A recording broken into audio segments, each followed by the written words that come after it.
What is going on, Sabres fans, and welcome to another episode of the Sabres Spotlight podcast where we shine a light on all things Sabres hockey.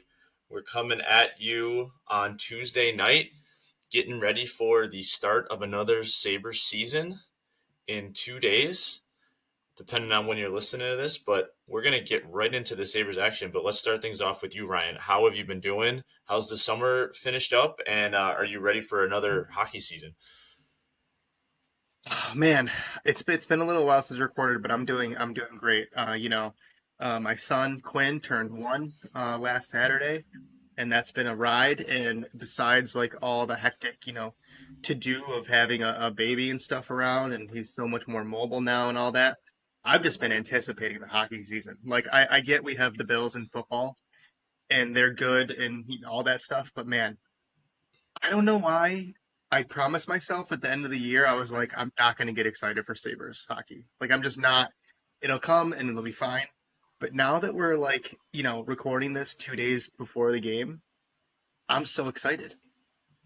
Dude, I can't wait. And it's funny you say that because doing what I do, if you've listened to the show for a while, I'm a physical therapist and I work with like tons of people every single week. And everyone, of course, loves the Bills. You talk about the Bills like all week long. That's what's going on. But I'm actually kind of surprised at how many people, because I talk about the Sabres a lot, like how many people are actually still, despite the whole 14 seasons and not being good forever, just still give a shit about this team. And it's just surprises me too that like almost every person I see, they're like, oh yeah, hockey starts this week. And it just goes to show you how much they're still like loved. And we're ready to hopefully, turn over a new leaf this season. And, Yeah. but yeah, it's just kind of crazy, man. Dude, I have one of my customers. He must have said this to me about 1,000 times, talking about both teams and them coexisting. He goes, "This is not a football town. This is a hockey town. And as soon as they're Dude, it good is. again, it's gonna change." And I agree with him, man. I remember it as a kid, man. We were just it was the air was just different around here when the Sabres were good. So I'm just excited. And you never know. Maybe this is the year. All the nerds are predicting us to make the playoffs, or at least contend for the playoffs. So that kind of has me a little scared, but I'm starting to be excited. We'll save our predictions for the end of the show. We'll see. Yep. We'll see what we think. We'll leave the listeners in suspense a little bit, but we got to get into to preview this upcoming season. We're gonna go. We'll start this show today with some updates on the Sabres. A lot of injury news to kind of get caught up on, and we'll chat through that. And then I want to get just into the roster breakdown a little bit, kind of heading into this season. We have some questions kind of laid out for things we want to talk about heading into this season, headlining some areas that the key areas where we can look out for and things, and then we'll finish up with our predictions for the season and look at the upcoming schedule. So lots of jam-packed things that we're going to squeeze into this little episode to get everyone ready for the Buffalo Sabres season to begin here in 2025. But let's start with some updates on the training camp. There's been a lot that's kind of happened through this first couple weeks of training camp and preseason as the Sabres have gotten rolling over the last few weeks here. We can start anywhere here, but is there anything that's most concerning to you? I guess we probably want to start with UPL, right? Yeah, dude. I it's so weird. Like I don't think he's gonna be back for a long time by like the things that Lindy has been saying and like the little nuggets that we get from media and insiders. And it's just really unfortunate because I was hoping that he could turn around from last season and maybe start off a little hot, but I don't think we're gonna have him for a little while. What do you so the Sabres claimed goaltender Colton Ellis today or yesterday off waivers from St. Louis, and it looks like that they're going to be rolling into the season with Alex Lyon as the starter and Ellis as the backup, as they also waived Georgiev Yep. today to make room. And it looks to me like I think if UPL was going to be back soon, that they would have just kept Georgiev and had him be the backup for a couple games. But since they made an actual waiver claim, I don't think we'll see UPL for a while. Yeah, I think I'm with you. Like all the signs right now kind of point to him maybe missing some time. And we don't obviously know the extent of things, but he was banged up at the end of last season. He's been playing a lot of hockey the last couple years, but between him being banged up last season and then this new injury starting the season on IR, the addition of Ellis, it seems like it's not great right now. And again, we don't have a ton of information on this, but at least all the things that we are able to see kind of point to him missing sometimes. He's going to be on. He'll start the season on IR, so that's a minimum of 8 days, um, which really is kind of soon. But I would anticipate that he'll start the season there and then probably miss at least the first couple weeks. We'll have to see what comes of it, but it's a chance for Alex Lyon to come in and hopefully play well. At least that was a good move this offseason for the Sabres because this is a Yep. guy who's kind of been there, done that. He's been in the league and he played pretty decent last year. And so I at least have faith in that. But it's a bit of a it's a bit of an annoyance, early on when you want to get off to a good start, and you finally felt good for the first time in a while heading into a season with the tandem being UPL and Lion. Like that felt pretty good as far as having two like NHL caliber goaltenders and minimal question marks. And now it seems like the position that arguably we have the most question marks about. Yeah. And, we can give a little background on Colton Ellis because I got to be honest with you. Yesterday was the first time I ever heard of this guy. But, doing a little digging, he is a draft pick out from, or picked by St. Louis in the third round in 2019. And from what I've gathered, he is kind of like a Devin Levi-ish prospect where he is last year he was excellent in the AHL. He had a 922 save percentage for Springfield, and he is 25 years old. So to me, it seems like he is kind of like Devin Levi, but like a year ahead of his development. And I think that Devin Levi can be an NHL goaltender eventually, but not now. So this also gives him the ability to play in Rochester the whole season if Yeah, does come back and we can waive Colton Ellis to the AHL and hopefully that he doesn't get claimed. But it also gives me a little optimism that it seems like this guy could be an NHL goaltender. Like you don't. I mean, goalies don't. We don't know, dude. Like goalies are weird. So like this guy could come in and Lyon and him could be a good tandem. We don't know. that's what I was just gonna say. It's the goaltender position is a weird position where you see it every year where good goalies are bad or some random goalie catches lightning in a bottle and is good. I mean, hell, look at James Reimer at the end of last season. Yep. He played great for a couple weeks. If UPL's injury isn't as serious as we think, and maybe it is just a couple weeks, maybe this kid only has to play a few games and he can kind of get the job done. So um, I mean, I'll root for the kid because if he has to play some games, we're going to need him to play good.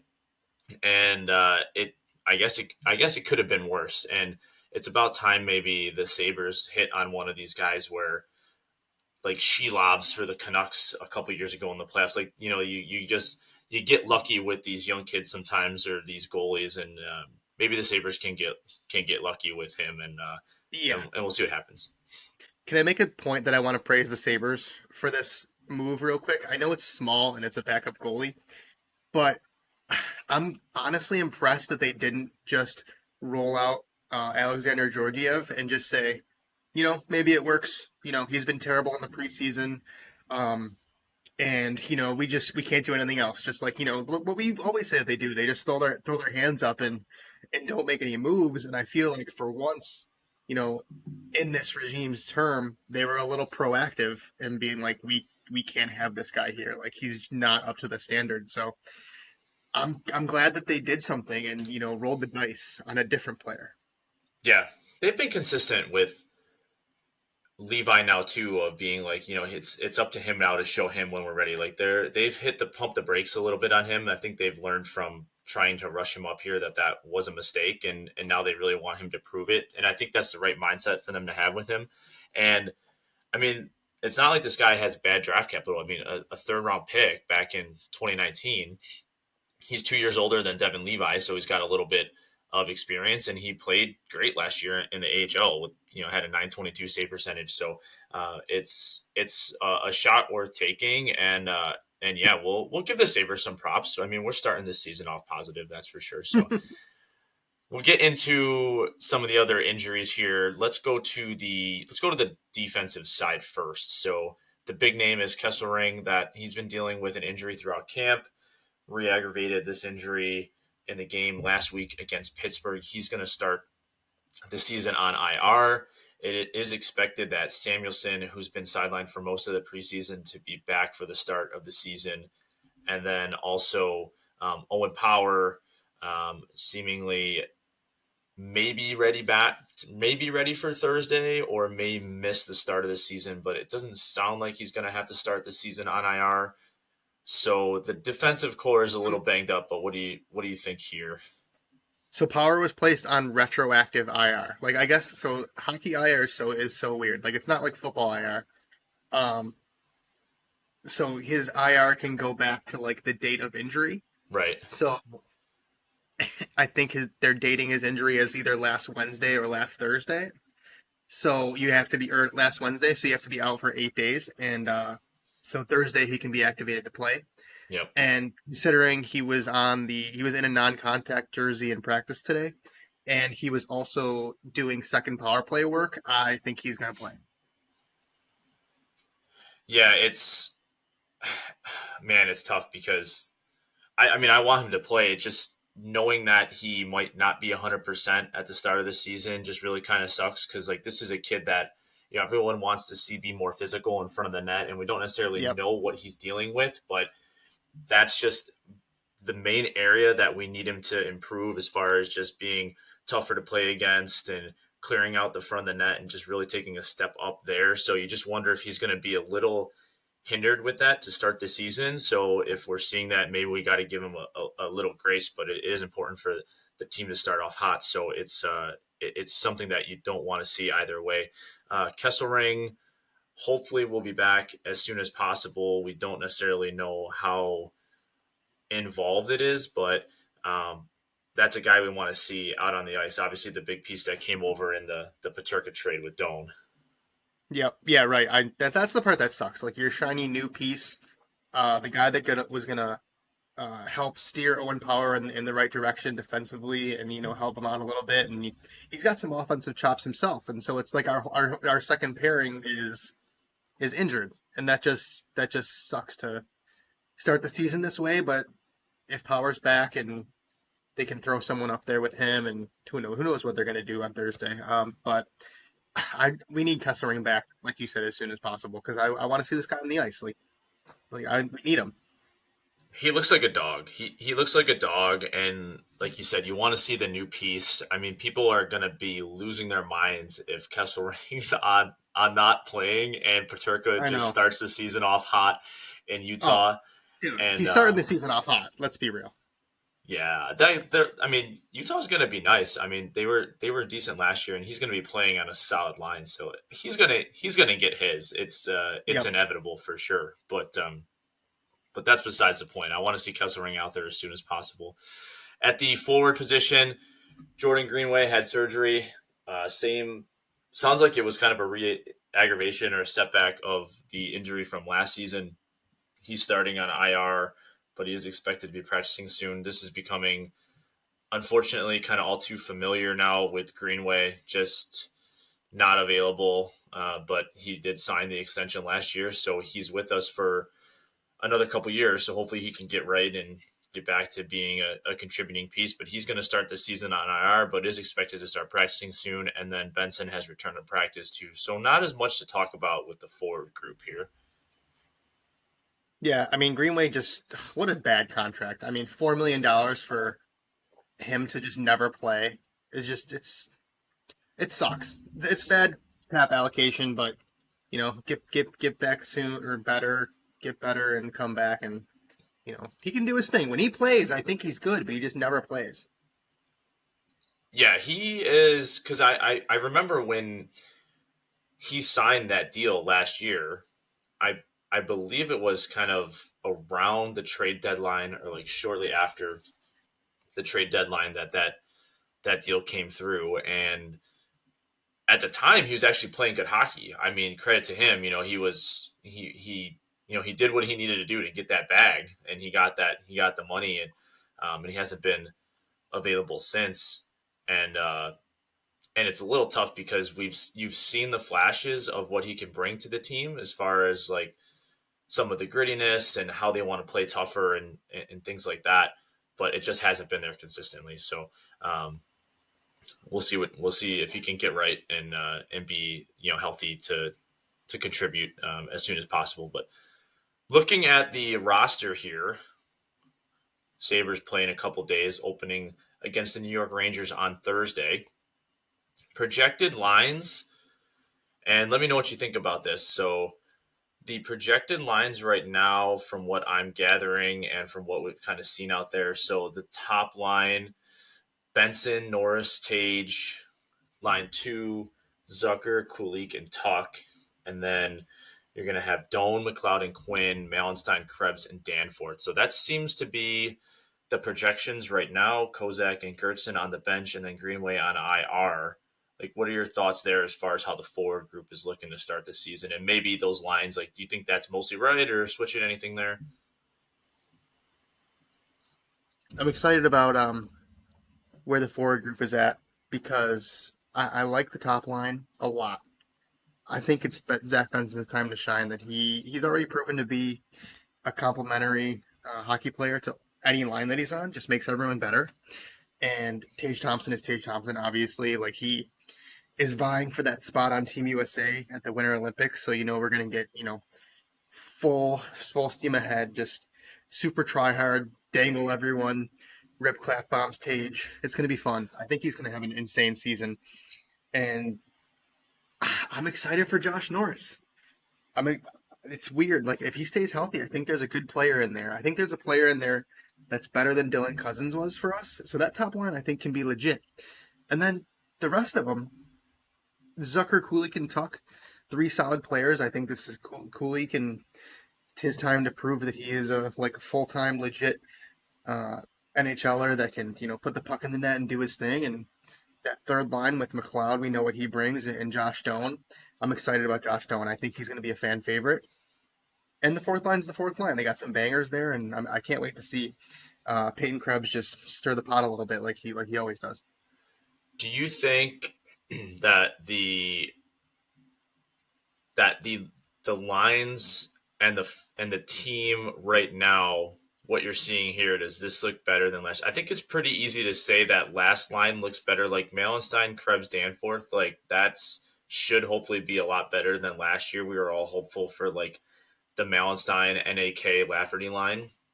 Yep. Like I feel like that's already a better fourth line. Like Malenstein and Krebs are dogs. I don't know much about Danforth, but it sounds like he's kind of the same type of player, So I feel like the makeup of that fourth line has a true identity, and like all those guys kind of playing the same type of hockey, just like gritty, kind of like do the dirty work and like maybe kind of chip in here and there. But I think that fourth line is kind of like obviously better than it was last year. Last year, excuse me, and hopefully that works out. And then the top couple lines here, like I'm with you. I mean, I think Benson is. I mean, he's played two full seasons. People say he's a young kid, but like he's got 2 years experience now, and he was already ahead as far as like young kids coming into the league. So he's not your typical 20-year-old. He's Right. got a couple years, so I think he's ready for that step, and he's already shown that he's such a two-way player, which so is Norris, and so that top line can be really good. The second line I also like with Kulik in the center now, so and that third line also looks better. So I don't want to necessarily be overly optimistic, I guess, or just sounding like I'm just like praising where we're at because they ultimately still have to prove it, but do you feel like how much better do you feel about what you're seeing now compared to where it was at this time last year? It does suck because I think JJ Peterko is so good for us, and like you said, he'll get his goals and stuff in Utah, and we might struggle to score goals without him, but we might not. Like, I don't know, man. Like, what if Zach Benson suddenly is a 20 goal scorer? Like you said, he's got 2 years experience. He already is good at the difficult parts of the game, and if he finds his touch a little bit, he could contribute offensively, and that makes up for, you know, 60% of the goals that Peterka scored. And who's to say that Tage, doesn't have like a 45 goal season in him? It's weird. We'll get goals from all over, I feel like, and on Yeah, defense too. I think, you know, if Power like Owen Power looked really impressive in preseason to me when he played. Who's to say he doesn't, have that year 3 scoring touch, like finds a scoring touch similar to like Darlene did when he started like using his shot more and started scoring more. So we'll get goals from all over. I think 5-on-5 we're going to be the same Buffalo Sabres where we're like always good at 5-on-5. I'm going to interject quick. I think that the the um the fear of the oh my gosh, where are we going to replace these JJ Paterka goals? I think that is so a very wrong way to analyze things, and it's a very overblown talking point because it's not the problem with this team has not been scoring goals. They've been able to score goals. It's been the build. And if you look at the teams that go deep in the playoffs, I mean, hell, even look at the Florida Panthers. It's not like they have just like 640 goal scorers on their team. They're just a Yeah, well constructed team, and different guys can chip in. Obviously, they have elite talent. I'm not saying that we're the Florida Panthers, but if you get if you get a step from Benson, if you get a step from Kulik, and then these other guys like Quinn and Don't, and just the team element is better, and they take a step defensively, and they can be a little bit better in the crease. Like those are the areas that we were weak last year. So if this build works better, if you score, if you lose 40 goals from a Turca, and then you've only, brought in like 20 or 24, like 16 less goals or 20 less goals from last year is not, it's just not going to sink the season. It's going to be other factors that I'm sure right. we'll Like, talk about in a little bit, but yeah, you're right. Like keeping the puck out of the net has been our main issue forever. Like we've scored goals going on, I think 4 or 5 years now. mm-hmm. Well, besides the one year where, after the most fun team we had in a while and almost made the playoffs, we decided that we just weren't going to play offense anymore and tried to be, super defensive, and Don Granato got fired because of it. But besides that, I mean, we score goals. Like our games are high scoring because Yeah. we score and we can't keep the puck out of the net. So Yep. I agree with you. The build is just different. It feels like to me there's roles on this team for the first time in like a long time. Like everyone knows their job. And I feel better about Cousins being gone. Like I'm not worried about Cousins being gone. Like Yeah, Kulik, him too. We don't even like talk about him. yeah, like Kulik slotting in at that second center, like Norris, Kulik, McLeod down the middle. I mean, and even Krebs at the fourth line, like that center depth there. We didn't have that last year. I mean, I mean, we were counting Tage as like a center Yep. last year, and Cousins like And going in. Cousins was a pumpkin. He was a pumpkin the entire year. Yeah, and he was our second line center going into next year, and it was a shit show, And it's like, and we didn't know what we had on McLeod, and McLeod ended up working out. So, but you look at this year, and you're like, okay, well, you have Josh Norris, who, if he stays healthy, can be a bona fide center. We know Kulik is a center. He's young, but he's shown talent. McLeod is McLeod. You know what we have in him. So it feels like there's a little less question marks and a little better structure to the team, which I like. So I am happy about that. We'll see how that plays out. Let's switch to the defensive side of the puck here real Transition quick. was so good.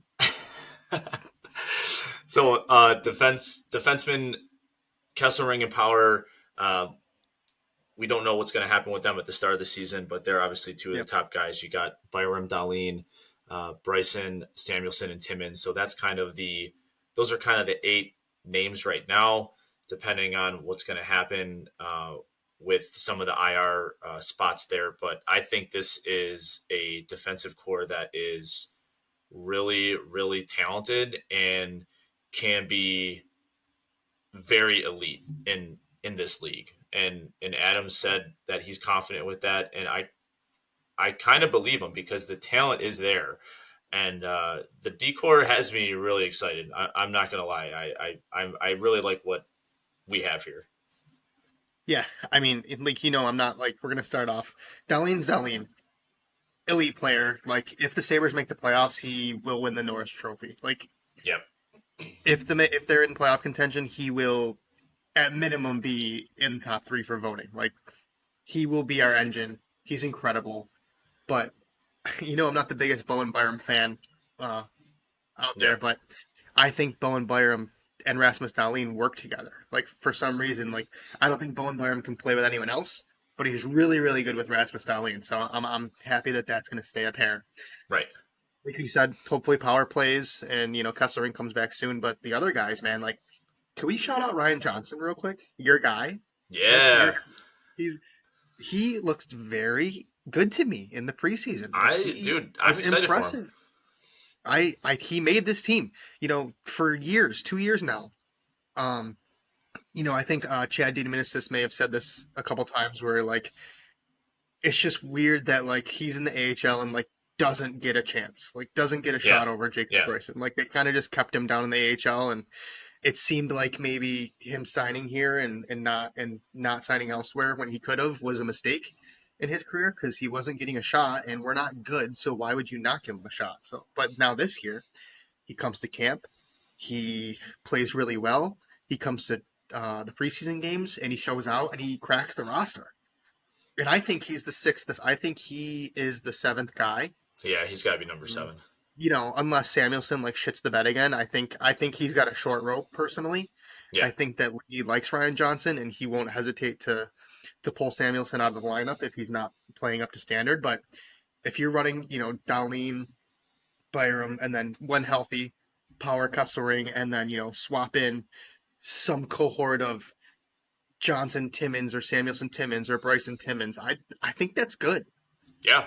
I like that a lot. I mean, we know Bryson can be good like one every 6 games. So like bring Yep. him in for his like guest appearance and just have You him know what's play. funny? Jacob Bryce is so funny because he must just love not playing hockey.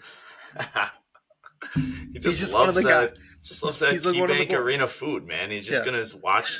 Just gonna watch from the press box with his new Tage chicken parm sandwich, and he's just He gonna gets an crush it. NHL paycheck.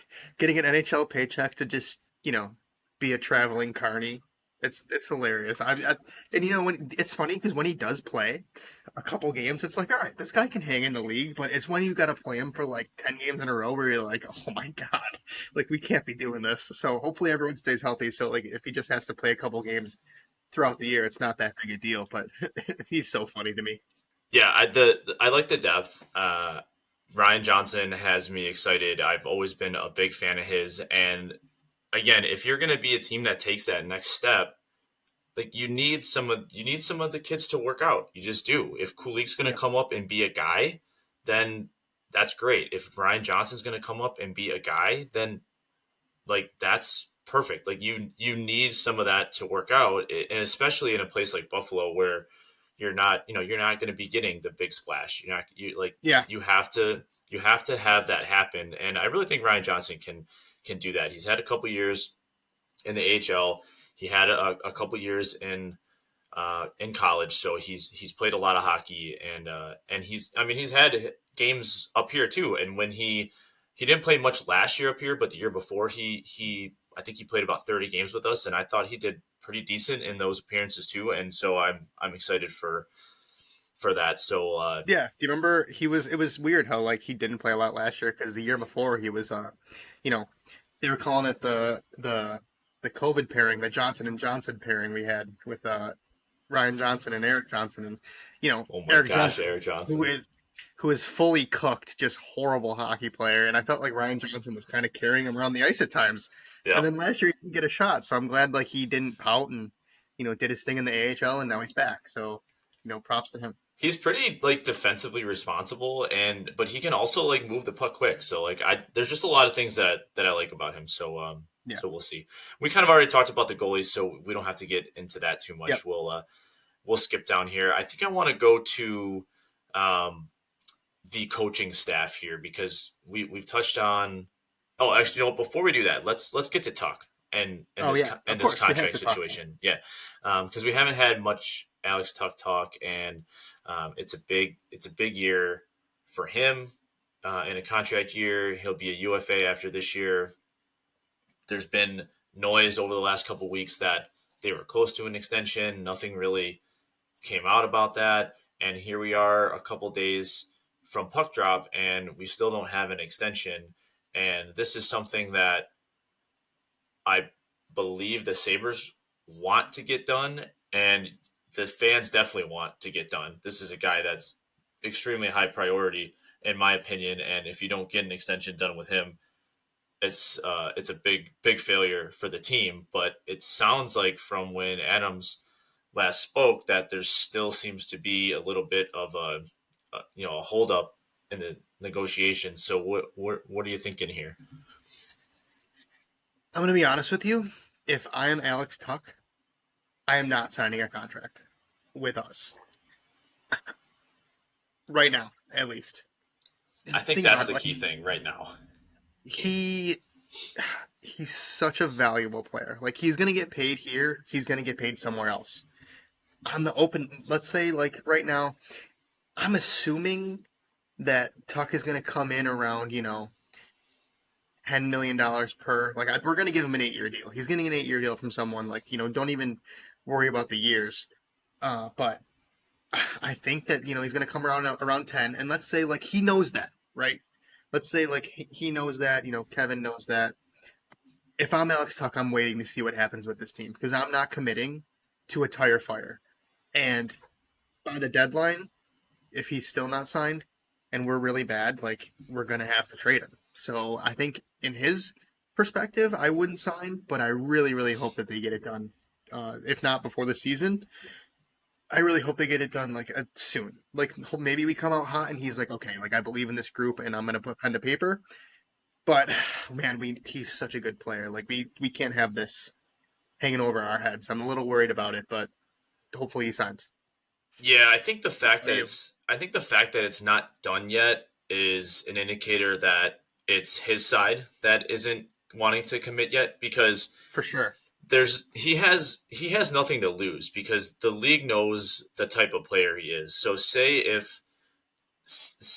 worst case scenario for him, he plays 20 games this year, has a bad injury, and sits out the rest of the year. He's still going to get a massive contract next year because there's a large enough sample size where people know where he is. So the whole risking injury for him, I don't think it's as big a deal because there's still going to be a team that's going to want to pay a guy like him a shit ton of money. You got a character guy, a two-way guy, a playoff hockey caliber player.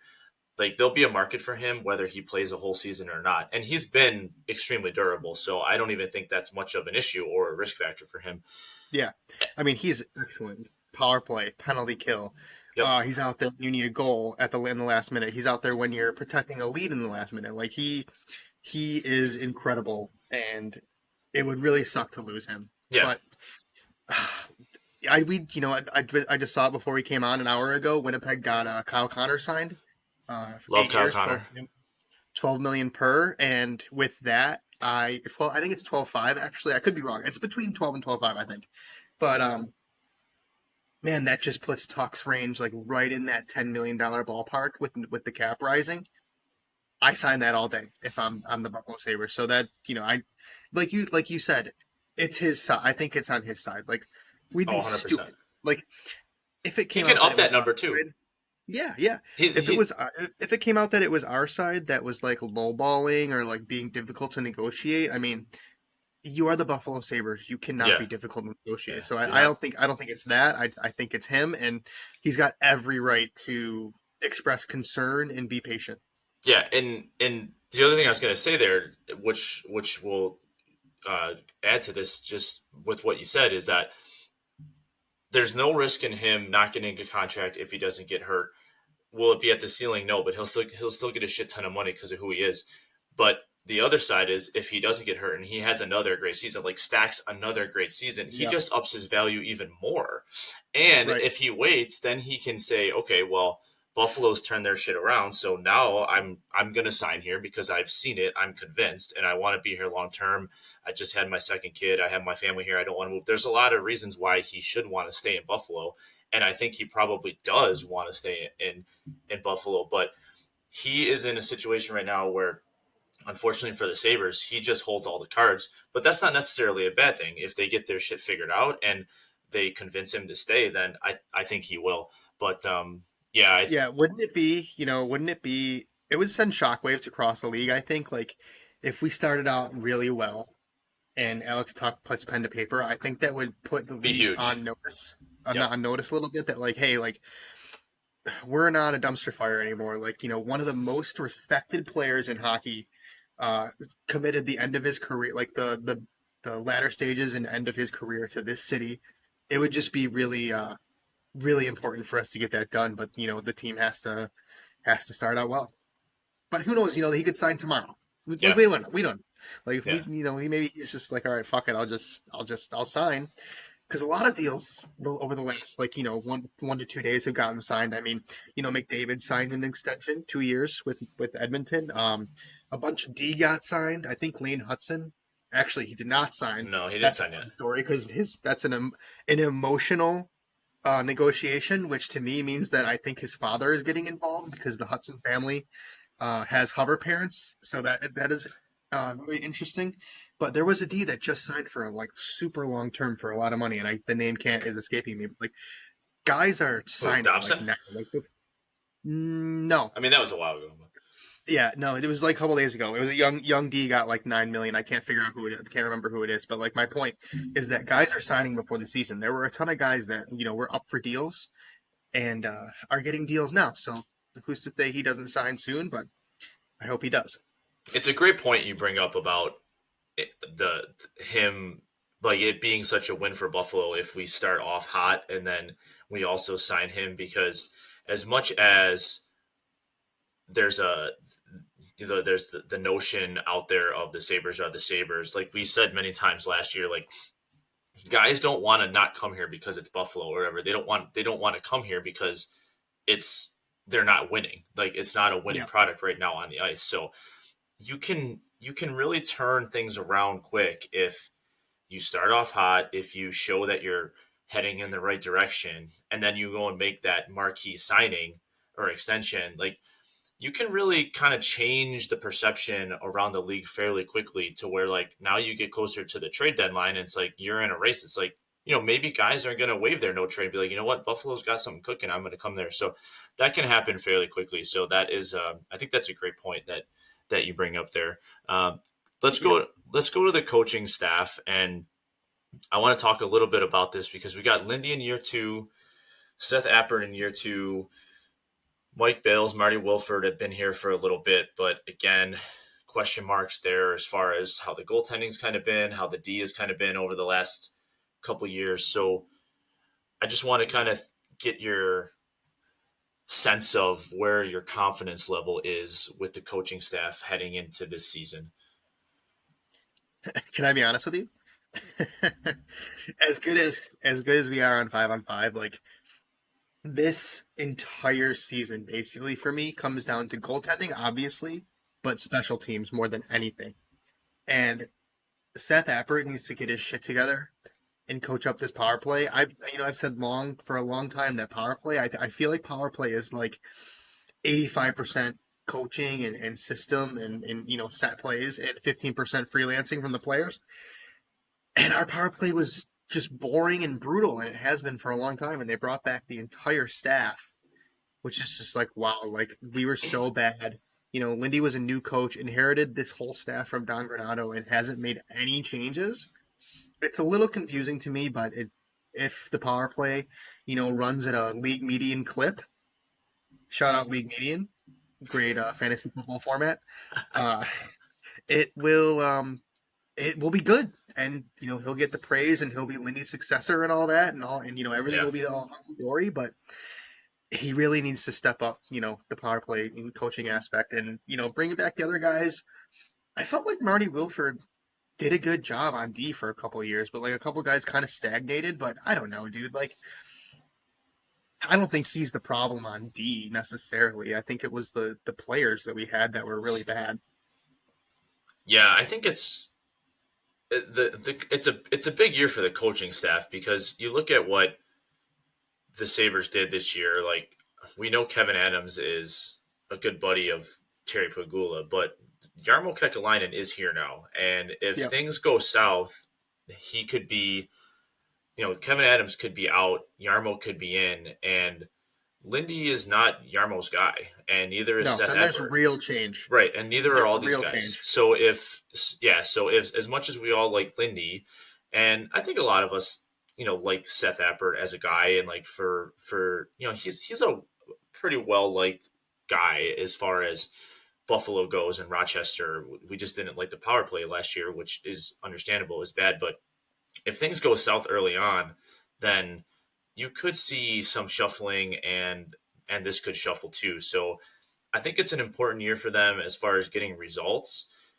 Another part of that is just that the team has been so young, so how coachable are these guys and how much are they learning, so like that's I think a factor that's a little overlooked here too. Now you got Lynn in year two, now you have Seth in year two, transitioned from, the buddy system that was Don Granado, so I think there's been a lot of transition, and hopefully in the second year that can come to light a little bit and you can see a little bit more results there.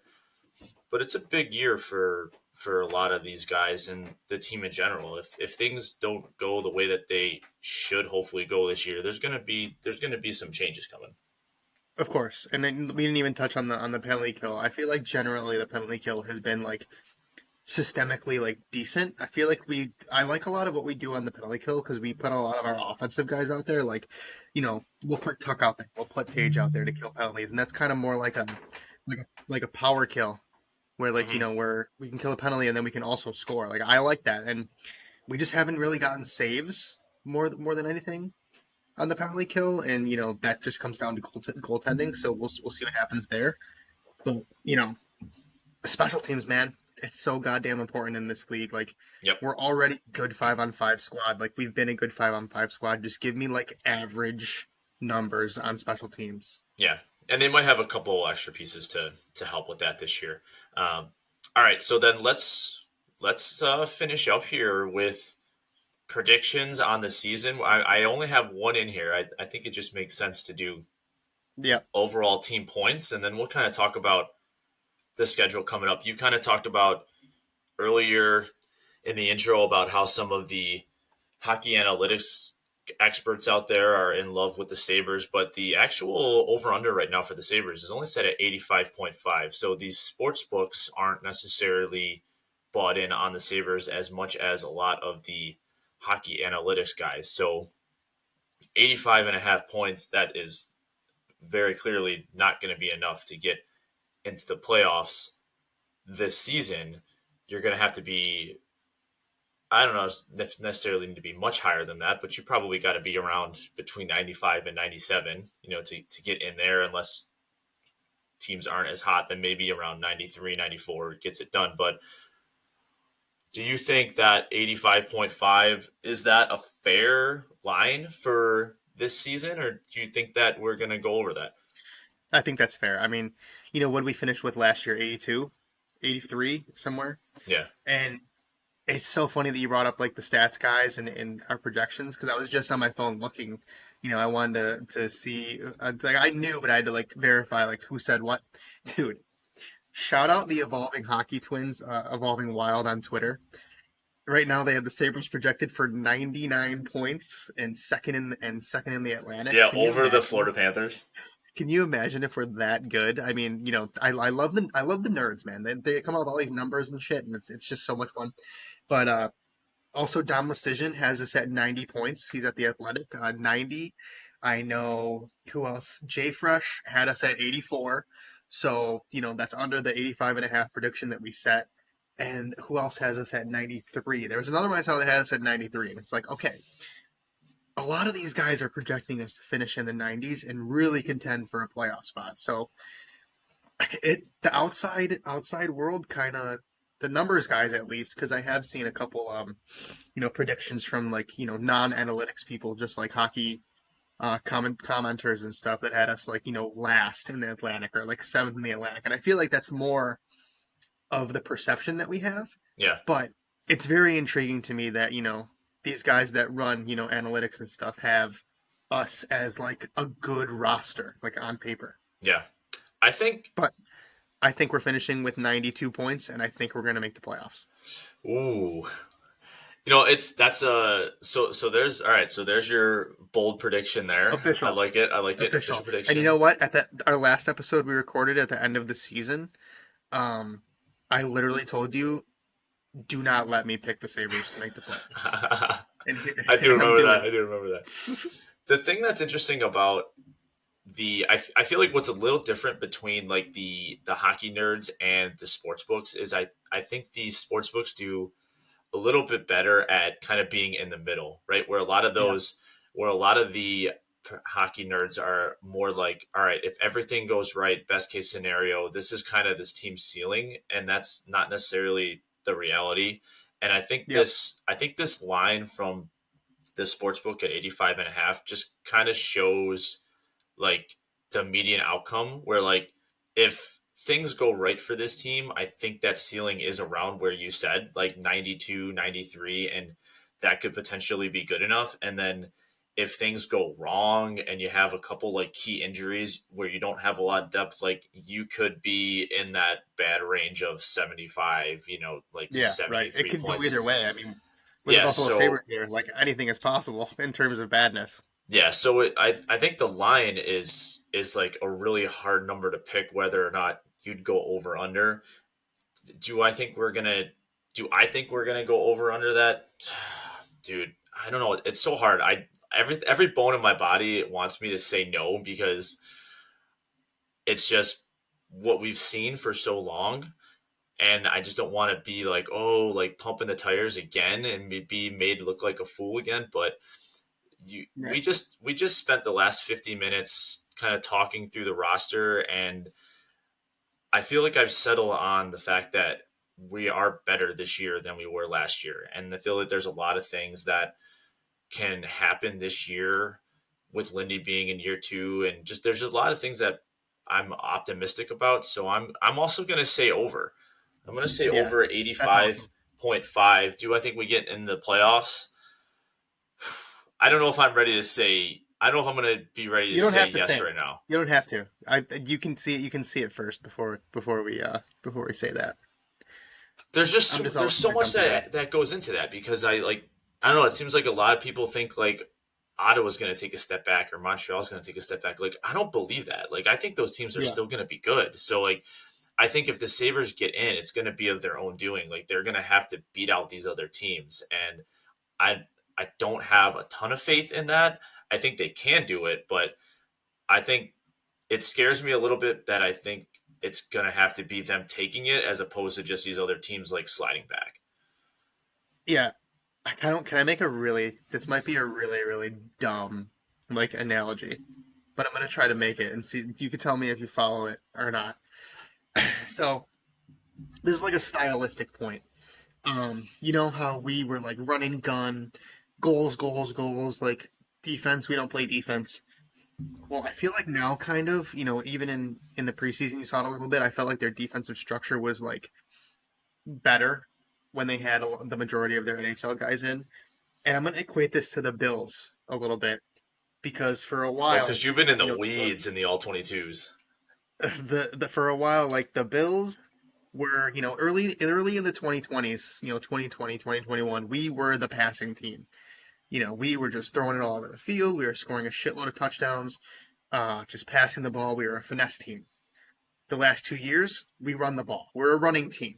We like to beat up teams in the trenches. We like to, we're still scoring points, but we do it differently. I feel like the Sabres are kind of making a bit of a similar transition stylistically from a run and gun team that like can't defend to a team that can still score on their day, but also like you're not getting to the hard areas easily anymore. And it's just a very similar comparison to me of styles where it's like, okay, we're gonna give up a little bit of finesse for, a little bit of like, snarl. Snarl, such a funny cliche hockey word, but you know what I'm saying, right? Like Yeah, stuff that isn't flashy on paper, but like wins hockey games. I feel like we're gonna do more of that stuff, and maybe maybe we can grind out a 3-1 win and not get absolutely slaughtered giving up middle of the slot shots for once. yeah, yeah. A little like sacrifice a little bit of the excitement and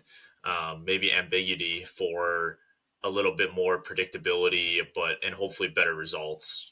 By just playing a little bit more of a steady game. So I'm with you there. And to their credit, we saw that down the stretch last season. Like I know we Right. always like say, oh well, they're not playing meaningful games and whatnot, but a big part of what Lindy talked about all of last season was we need to find out, we need to be better at grinding wins and we need to be better at playing disciplined hockey. And they did improve on that towards the end of the season. So hopefully that was a predictor of, things to come this season.